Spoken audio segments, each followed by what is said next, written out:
Momento, deixa eu ver onde é que estão. Lá do Tesourinha, uma, que sou eu e a Sônia Pila, ajudando ele a subir no palco, né, para começar a sua fala. Pode passar aí para vocês também. Depois, se tem os e-mails, todo mundo pode receber. E tem uma outra que eu recebi, lá está tu, Zé, ó. Ali, ó.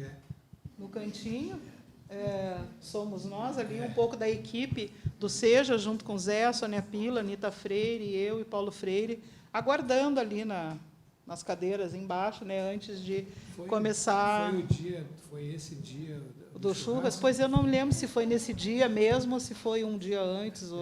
Isso eu não lembro. As fotos do churrasco eu tenho várias, mas na última hora não localizei, depois eu localizo. Não sei, Zé, se tu tem fotos do churrasco. Eu tenho várias. Tenho várias do churrasco.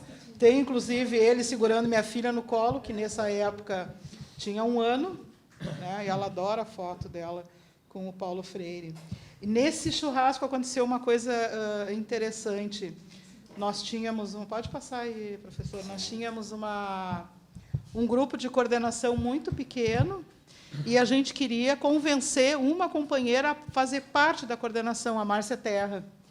E aí a gente convidou a Márcia Terra para compor a coordenação nesse churrasco, na frente do Paulo Freire, para deixar ela sem saída. E foi ele que convenceu ela.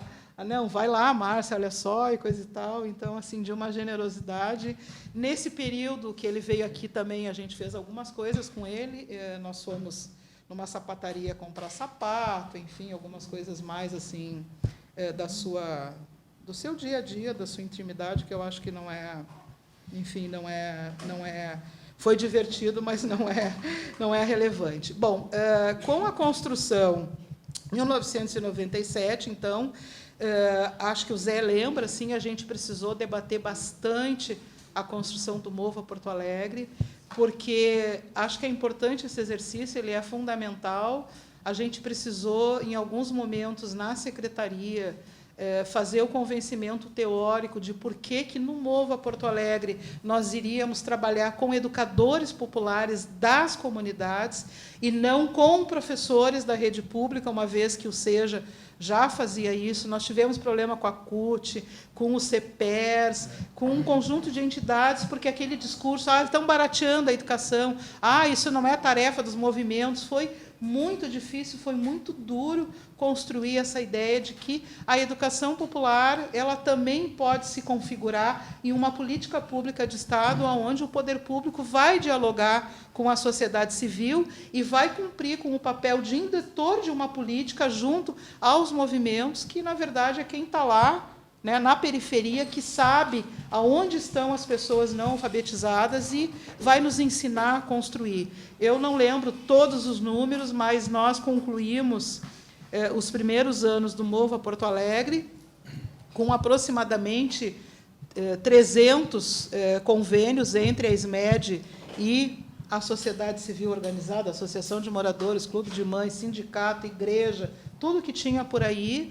E, naquele período, o processo de alfabetização, a Itananda, né, do MOVA Porto Alegre, firme com uma política pública. Bom, se tu me permite, acho que é interessante assim, que, na década, houve uma redução do analfabetismo em Porto Alegre de 7 ponto alguma coisa para 3 ponto alguma coisa na década.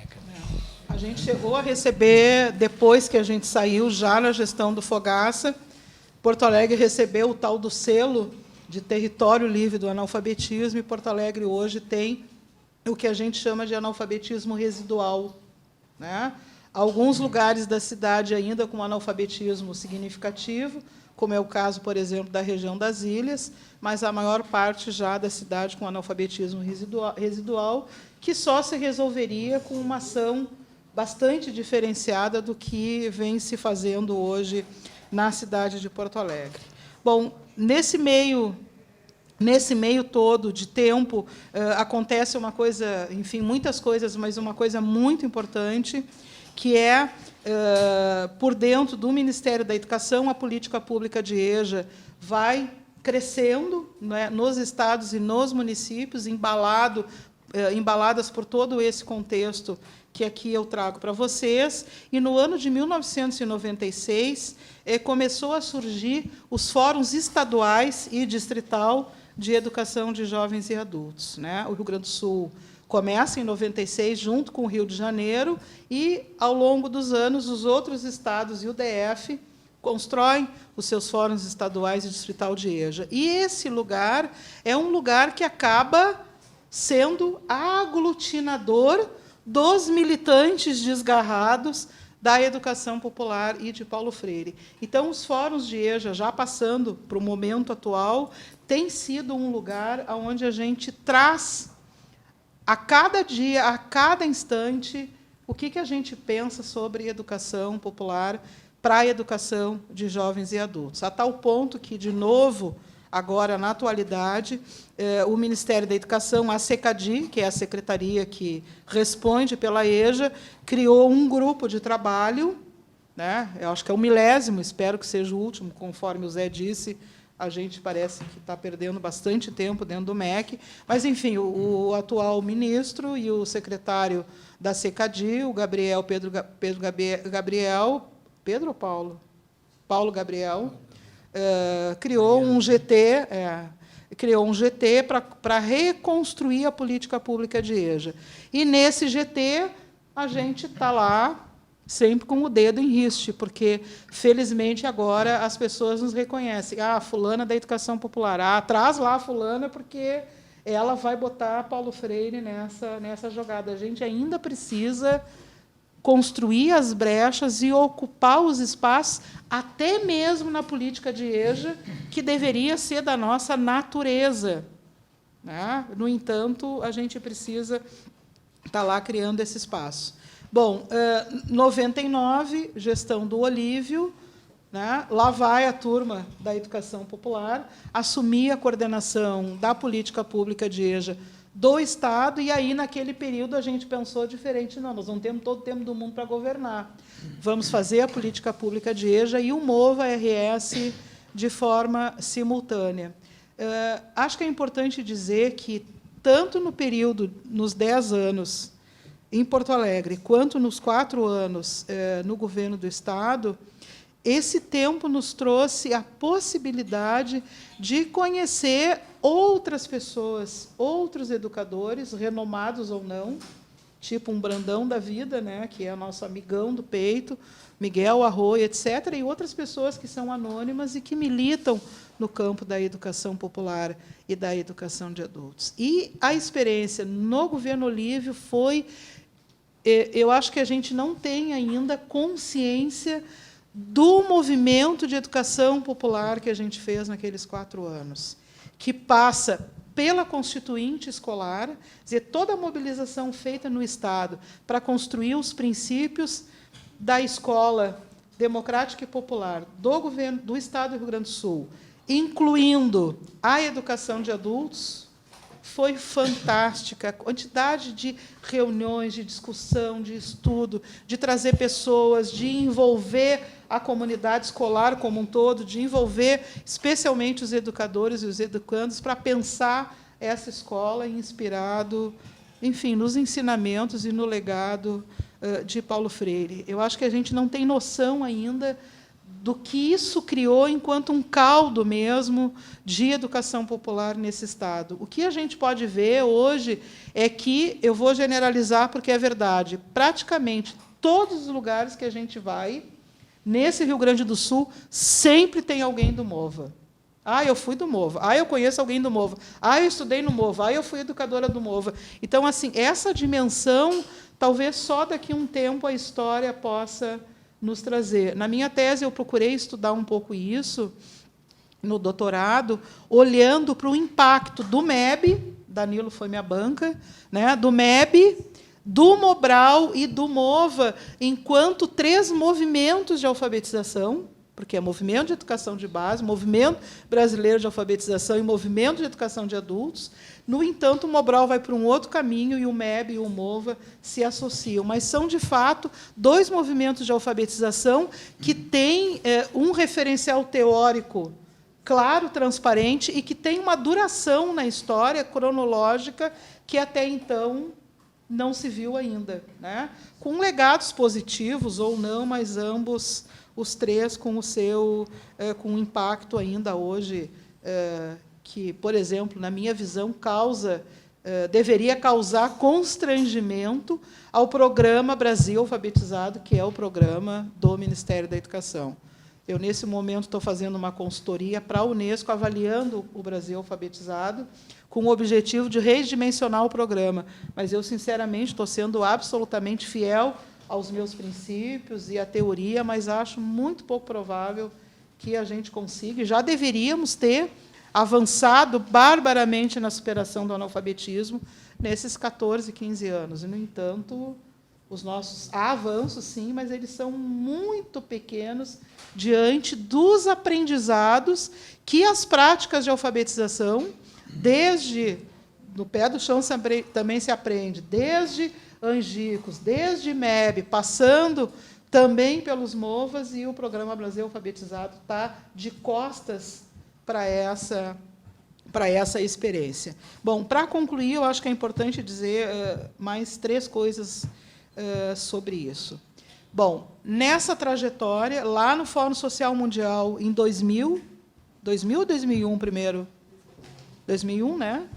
Lá em 2001, no estande do Instituto Paulo Freire, com outras pessoas envolvidas com a questão da educação popular e dos MOVAs, nós criamos uma rede nacional que chama Rede Mova Brasil, e essa rede ela congrega, desde 2001 até o presente momento, um conjunto de práticas aí sim, restrita à alfabetização de adultos, na perspectiva da educação popular, sob inspiração de Paulo Freire, que tem o nome no MOVA ou que não tem, mas que estão bebendo da mesma fonte. Então, a gente tem todos os MOVAs nessa rede, mas a gente também tem, por exemplo, o GTPA, que é o Grupo de Trabalho Pró-Alfabetização, lá do Distrito Federal. A gente tem o Haja Expansão, que é a alfabetização de jovens e adultos de Goiânia. Então, a gente tem outras experiências de alfabetização de adultos que não chamam MOVA, mas que estão compondo essa rede. Essa rede ela tem todas as dificuldades que uma rede tem num país gigante, mas ela vem construindo e vem assegurando um espaço relevante na construção das políticas públicas. Por exemplo, nesse momento, eu coordeno essa rede, e essa rede tem assento, tem representação na Comissão Nacional de EJA, na SENAEJA, que é um órgão da SECADI, coordenado diretamente pelo ministro, que reúne ordinariamente e extraordinariamente para pensar as políticas públicas de EJA em nível nacional. Então, está lá a Rede Mova Brasil, sempre bancando, porque a gente tem como princípio, aonde a educação estiver, nós estaremos lá pautando a educação popular e Paulo Freire. Digamos que esse é o nosso compromisso, que eu, particularmente, assumi com ele, sem ele saber. Eu digo, enquanto eu estiver aqui, eu vou tentar, dentro das minhas limitações, ser uma porta-voz, né, de um ideário que eu tenho certeza que não morreu, muito pelo contrário, talvez seja mais necessário hoje do que... Vocês viram aquela faixa nas manifestações do ano passado? Basta de Paulo Freire, né? Que, enfim, então, assim, quer dizer, se eles dizem que basta de Paulo Freire, eu vou dizer o contrário, não basta de Paulo, porque eu nunca vou me aposentar. Não basta de Paulo Freire é cada vez mais urgente e necessário. Então, a Rede Mova Brasil está lá na SENAEJA. Elas mesmas que pedem a volta do... Exato. Chega de marxismo e chega de Paulo Freire, né? Era essa a faixa, né? Então, está lá de forma muito singela, mas estamos lá na SENAEJA, que é um espaço de luta, é um espaço de construção da política. Nós participamos efetivamente nos últimos 3 anos, eu não sei se vocês, eu passei para alguns, talvez tenha chegado aqui, o governo federal, através da Secretaria-Geral da Presidência da República, construiu um grupo de trabalho, e esse grupo de trabalho resultou num documento chamado Marco de Referência da Educação Popular para as Políticas Públicas. Eu baixei ele aqui, depois pode passar aí para vocês verem. Esse marco de referência da educação popular para as políticas públicas está lá, a Rede Mova Brasil. A gente participou de todo o processo, inclusive, da elaboração desse documento, no grupo final de redação desse documento. Esse documento foi instituído por decreto da presidente, e esse documento ele deverá, digamos assim, orientar as políticas públicas, pelo menos as políticas sociais do governo federal. A saúde tem um marco de referência da educação popular para a saúde que é anterior ao nosso. É impressionante a gente imaginar uma coisa dessas, né?